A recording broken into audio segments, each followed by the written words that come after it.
ازيكم عاملين ايه؟ ازيكم؟ يا رب تكونوا في احسن صحة واحسن حال. الفيديو النهاردة حلو قوي، هيعجبكم. هو روتين جميل جدا جدا. زي ما عودتكم، انا بحب اعمل على الصبح كده حاجة خفيفة، بالذات اليوم اللي هيبقى فيه شغل في الشقة جامد. كوباية شاي، سندوتش بسيط عندك، اي سندوتش انت تحبيه او تفضليه.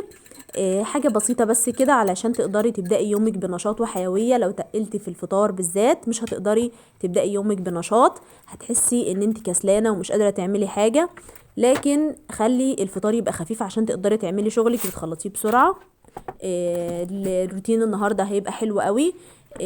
هو عايزة بس اجدد شوية حاجات في اوضة الاطفال. تغيير بسيط جدا بس هنلاحظه. انا بحب اجدد في الشتاء، بحب اجدد في الصيف. يعني تغيير بسيط كده، لان طبعا انتوا عارفين نظام مثلا الاوضه مش هينفع ان انت تشيلي الدولاب. ممكن تجددي الدولاب، تغيري الدهان، تغيري دهان الشقه، لكن مش هتقدري ان انت مثلا تحطي الدولاب في مكان هتحسي الدنيا مختلفه معاكي. انا بطلع البطاطين لما الشمس تكون حاميه وكده تتشمس. انا بحب دايما ان أنا اطلع البطاطين في الشمس عندي. قلت اغير بقى الملايات والدفايات علشان نجدد الطاقه كده. حاولي مثلا تغيريها كل اسبوع او اقل، بس ما يزيدش عن كده. حتى لو الملايات مش متبهدله او يعني نظيفه معاكي، برضو لازم تغيريها. انضف يعني واحسن. شوفوا كميه الهدوم اللي طلعت. طبعا انا بعملها على دورين اتنين، لان فيها ابيض وفيها الوان، مش بعمل الابيض مع الالوان. هروح اكمل السندوتش بتاع كوبايه الشاي على ما الغساله تشتغل معايا. وان شاء الله على ما نخلص الغسالة هكون خلصت الأوضة تمام من فوقها لتحتها، وهقلب كيانها خالص. وهتبدأوا معايا تشوفوا الروتين اللي هيشجعكم ان شاء الله، وهيخليكي تقومي تعملي احسن ما عندك. حطيت الهدوم في الغسالة على ما اشغلها. انا على فكرة بستخدم بونكس. عايزين نجيب اوكسي نجربه ان شاء الله. لما اجيبه هقول لكم على نتيجته، وعايزين نشوف هو ريحته احلى ولا البونكس، لان سمعت اقاويل كتير، فحابه ان انا اجربه ان شاء الله. وهجربه معاكم وهتشوفوا ايه رايي ان شاء الله لما اجيبه.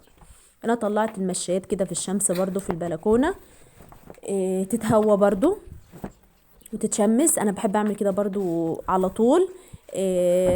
بما ان السراير بتاعتنا اليومين دول عارفين ان هي مش مفتوحة من الجناب زي ايام زمان، دلوقتي مقفولين، فلازم تضطر ان انت ترفعي المرتبة علشان تكنسي من تحتها. طبعا ما بنعملش كده كل يوم، لانها طبعا هتحد حيلي كل يوم، ما ينفعش انت طبعا تعملي كده.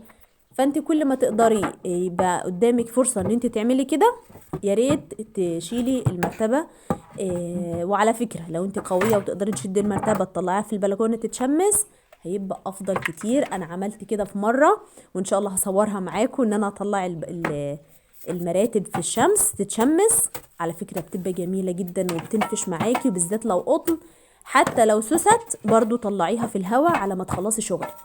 طلعيها مثلا في البلكونه، اركنيها بس على سور البلكونه على ما تخلصي شغلك ودخليها. اليوم اللي تلاقي الشمس طالعه فيه حاميه وجميله كده، طلعي الحاجه. انا حطيت معطر خوخ في جردل الغسيل. الحته اللي بعملها بمسحها اول باول علشان بس اقدر احط الالواح وانزل المرتبه تاني. زي ما انتوا شايفين كده، انا مجريه الفيديو عشان ما تزهقوش. وعلى فكرة تجرية الفيديو دي بتحسسك ان انت هتخلصي شغلك بسرعة، فهي احساسها حلو بصراحة. وعشان ما اطولش عليكي بتحسي ان الفيديو ممل، انا بحب اسرعه شوية علشان تنجزي. انت لما تشوفي الفيديو سريع هتحسي ان انت هتخلصي اسرع.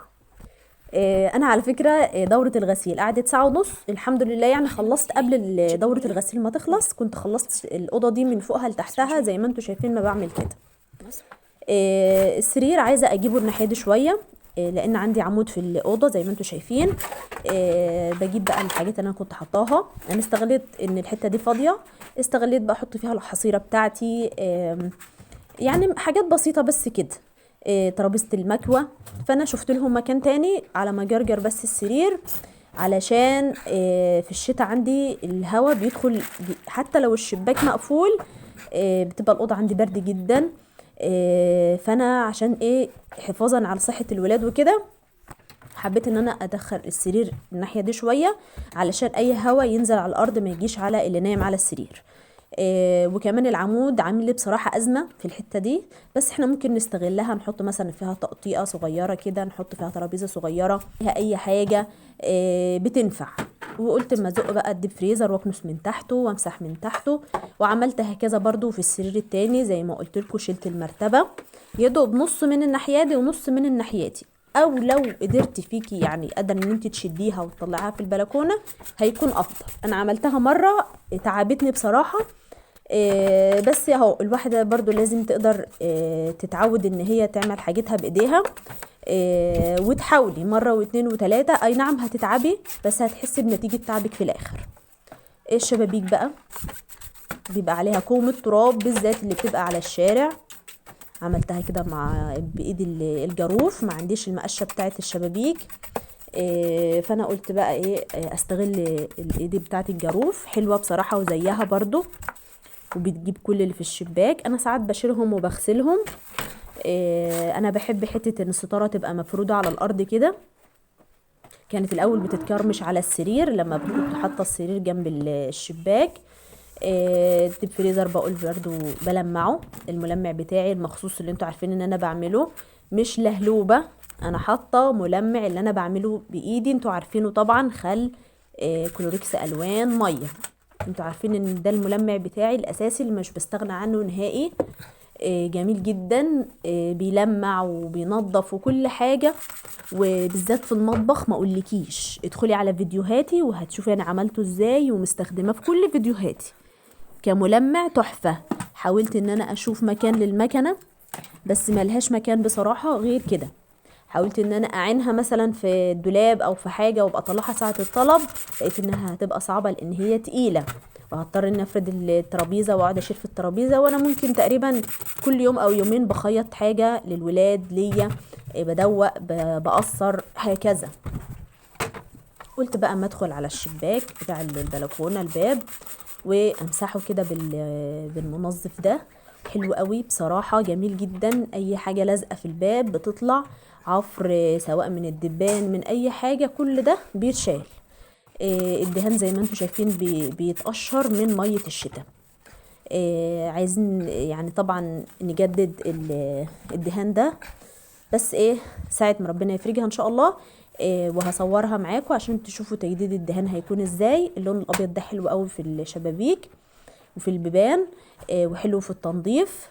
انا ما عملتش البني في الدولاب بالقماشه دي، انا هعمله بعد كده بقماشه ناشفه، علشان البني بيجير، لازم يتعمل بقماشه ناشفه الاول.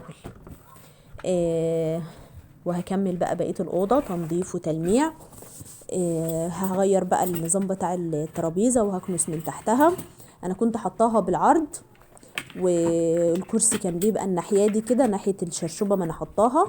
دلوقتي عكستها عشان بس ادي وسع للمكان، وايه تبقى سهله بالنسبه لي شويه. انا دخلت بقى قلت بدل ما ارمي الميه في الحمام استنفع بيها، وهي كمان مش متبهدله قوي، ارميها مثلا في البلكونه. بس ما عرفتش ان انا ارميها، كانوا سلايفي ناشرين، فانا قلت ايه عشان هدومهم ما تتبهدلش وكده. فانا قلت اما اعملها المره دي بالشرشوبه، ومره تانية ابقى ايه اعمل بالميه. انا بحب ارمي الميه قوي واعملها بالشرشوب بالمقشه، اسفه بالمساحه. عندي المزراب فتحته هناك اهي. سهله، اسهل من الشرشوبه، بس خلاص مضطرين نعمل كده مش مشكله.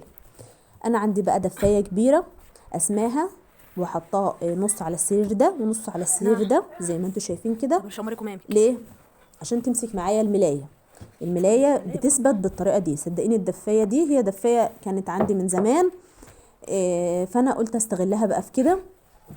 حطيتها على السرير علشان تمسك لي الملايه. وعلى فكره لو عندك ملايه سوست ممكن تعملي كده، المراتب سوست قصدي، ممكن برضو تعملي كده اهي، ممكن تمسكها لك شويه. انا ما جربتهاش بصراحه، بس انا بحب المراتب القطن.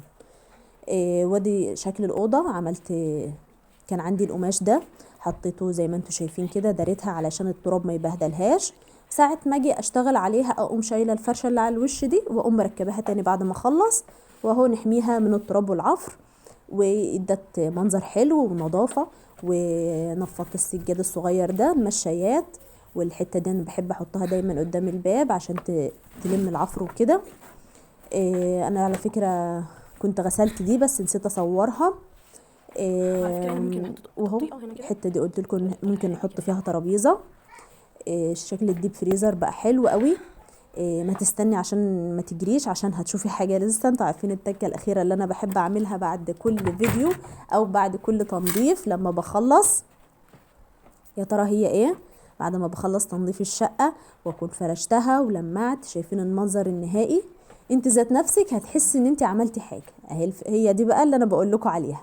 انتوا متعودين دايما ان انا بعد ما بخلص بحب ارش المعطر بتاعي. اي معطر عندك انت بتحبيه استخدميه، ده ريحته حلوه وانا بحبه، هو بريحه الخوخ. وكنت مسحه منه برضو في الارضيه.